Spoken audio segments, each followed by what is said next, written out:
ঝিলি। কি বললো sir? Sir বললো, তারপর আবার ইয়েস স্যার বললো, তাহলে গুটি গুটি পায়ে এগিয়ে গেল। আর আমি কি বলে ডাকি? কংস মামা, মিস্টার রাবিশ। আর ওকে ইয়েস স্যার কেন? পুলিশ বলে? বাবা মেজদা ভাই, তুই তুলনা টানছিস মানে নিজের থেকেই? Very good. তুই তো লিঙ্কি, তোরা একদম ঠিক কথাই বলছিলি। কি কি বলছিল? হ্যাঁ না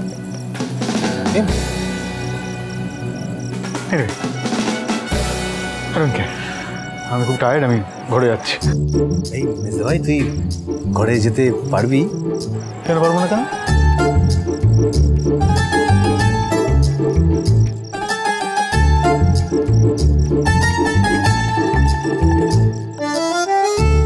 পাশে গিয়ে দাঁড়ানো হচ্ছে আবার।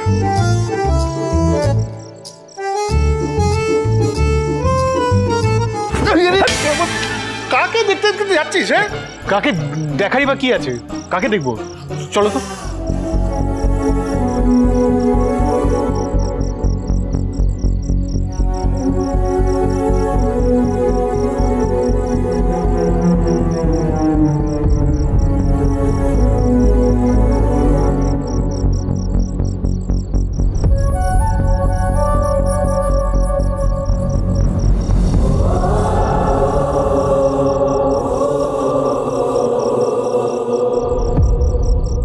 শুরু করি। 2025-এ দাঁড়িয়ে মানসীর শ্বশুর মশাই ওর থেকে পণ নিয়েছেন। এক মিনিট ঘনশ্যাম, তুমি আর তোমার বেটি এই সভাটা ডেকেছো তো? কারণ এরপর কিন্তু সন্তু আর সন্তুর বাবা এই মেয়েকে ঘরে তুলবে না। একদম না বাবুয়া, একদম থ্রেট দেবে না। কয়া ভোটে জিতেছো? এক ভোটে জিতে মাঝখানে কথা বলতে আসবে না। মুখ সামলে কথা বলবেন ভাইয়াজি। এলাকার পঞ্চায়েত প্রধানের সাথে কথা বলছেন। পঞ্চায়েত প্রধান না হাতি? পড়াশোনায় শুধু ফোকাস করলে এবারেও টপ করত। তা না, তবে তাও যে পাশ করেছে, ফার্স্ট ক্লাস পেয়েছে, ভাবলাম খেতে যাবো একটু। মানুষ সেনা কোকুমো মিষ্টিদের নিয়ে, সেটাও তো করবে না। অবশ্য যেটা করছে সেটা ভালোই করছে।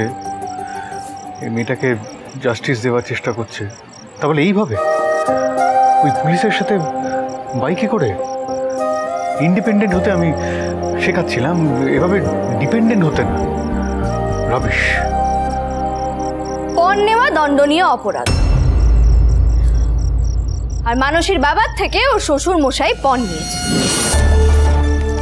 এবার আপনারা দেখুন আপনারা কি করবেন।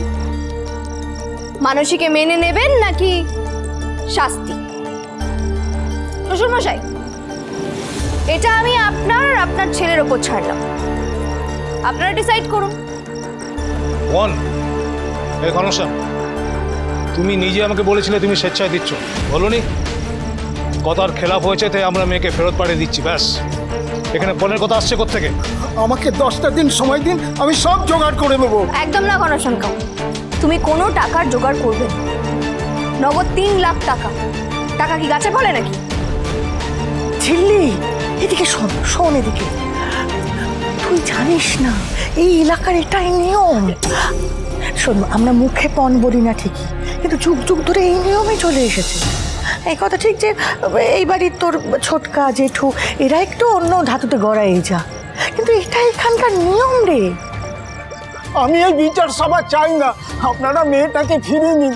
আমার বইয়ের অসুখের জন্য আমার আপনার অনেকগুলো টাকা খরচ হয়ে গেছে। আমি এতগুলো টাকা এখন কি করে জোগাড় করবো বলুন?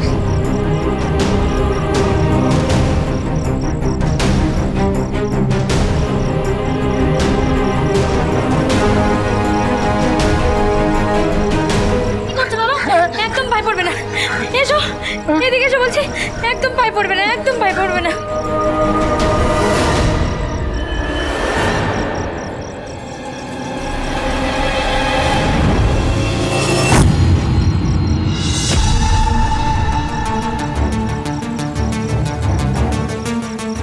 সন্তুকে তো দেখে দেখে মনে হচ্ছে ও মানসীকে ছাড়তে চায় না। একটা ট্রাই করে দেখবো। অনেক হয়েছে, সব কটাকে থানায় তুলে নিয়ে যাবো। এই চলো চলো। না স্যার, 1 মিনিট। শ্বশুরমশাই, তাহলে আপনার কথাটাই রইলো।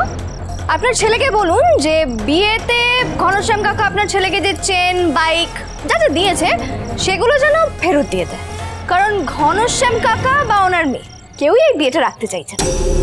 কি বলছো কি ঝিল্লি? আমি যা বলছি একদম ঠিক বলছি। তুমি কত সুন্দর ফুটফুটে একটা মেয়ে, তাই না? আর ওই সন্তু, না আছে ওর চেহারা, না আছে ওর বদন। তোমার মতো একটা মেয়ের আমি আরো ভালো একটা বিয়ে দেব। হ্যাঁ, এ কি বলছো ঝিল্লি দিদি? আমার মেয়ের তো একবার বিয়ে হয়ে গেছে, ওকে আবার কে বিয়ে করবে? আসলে আমাদের পঞ্চায়েত প্রধান শহরের মেয়ে তো, তাই গ্রামের নিয়ম কানুন ঠিক জানে না। আমি কি জানি না জানি সেটা না হয় সময় বলবে বাবু।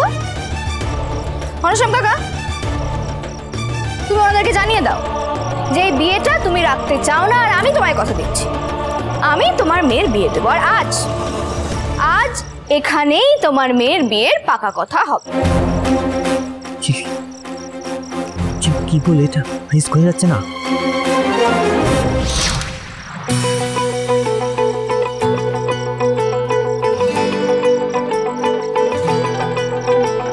আর এত মিষ্টি সুন্দর একটা মেয়ের জন্য আমার তাতাই দাদার থেকে ভালো পাত্র আর কে হতে পারে?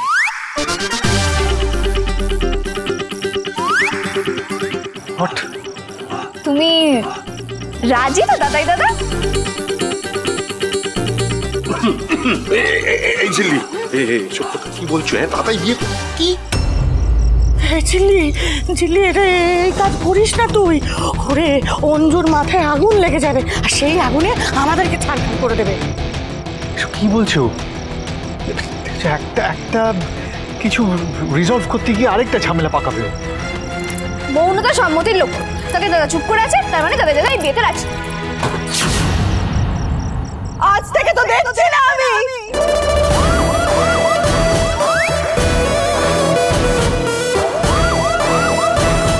ভারতী সিংহ রায়, ভারতী সিংহ রায়, ভারতী সিংহ রায় কোথায়?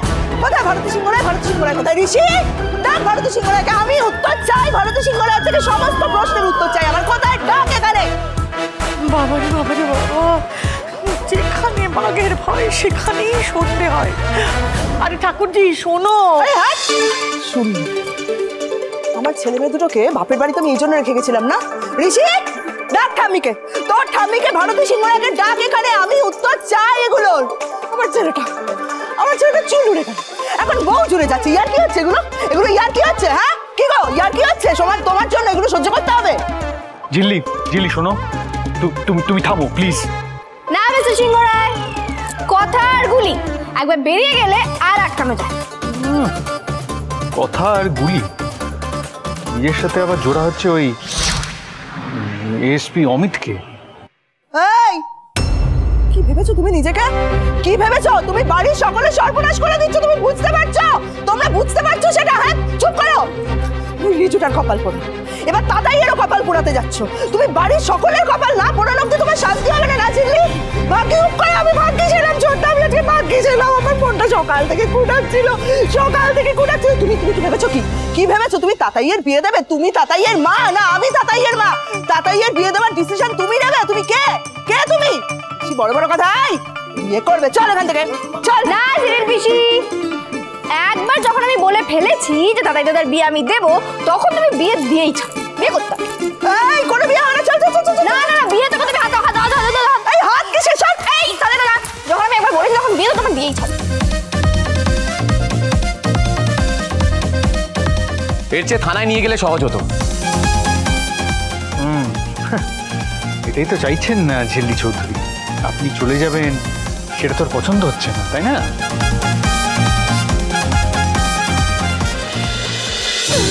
সুজনে রয়েছে যেন তেঁতুল পাতা।